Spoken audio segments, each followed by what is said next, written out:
Coronavirus, you have been a prophet to us and have revealed a truth that has existed for a long time and we did not know. The church, and I'm not saying everybody in the church, but the church, I'm not talking about every preacher and prophet, has been fake a long time. And we just waking up.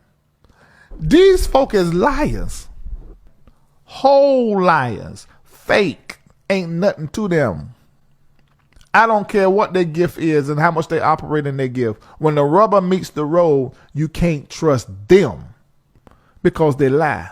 1 minute they're telling the truth and prophesying and saying what the Lord's saying. Then the next moment they're prophesying of their own heart, assuming their bias and putting the Lord and scriptures to it.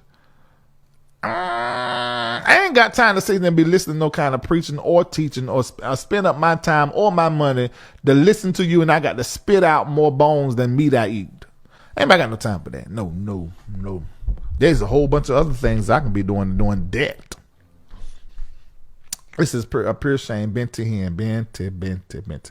Maybe you was with the Lord and I halfway believe you was at one time, but I don't know where you went off. Because the reality is a false prophet clearly was a prophet of God.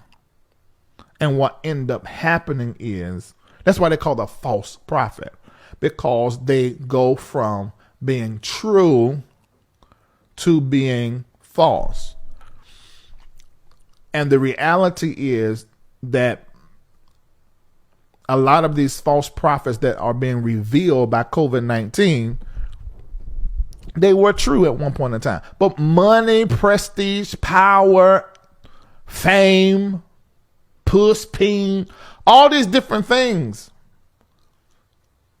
just screwed them all the way up.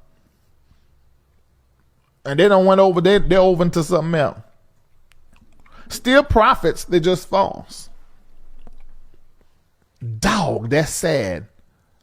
But at the same time, it's a happy day for the church because now we know who should be leading us into the future. Benny Hinn ain't it. This other white young man that we played is not it. Kenneth Copeland is not it. Pat Robertson is not it.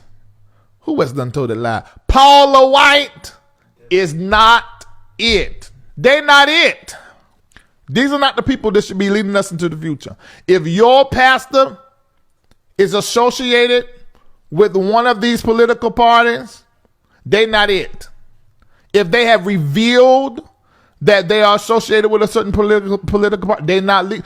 I'm not saying that they're not a pastor, but what I am saying that they're not the pastor you need for your future. That's what I'm saying. You shouldn't be a spiritual leader and associated with any party. You can advise anybody, but you should not be affiliated with either. Thank you, COVID-19, so very much. You have shaken us up and has really caused us to see what's wrong with us, what's wrong with the church, what's wrong with our policies, our politics. You really showed us that Donald Trump was really not about the people and was about money and power and the economy more than health and wealth of us. So thank you, COVID-19.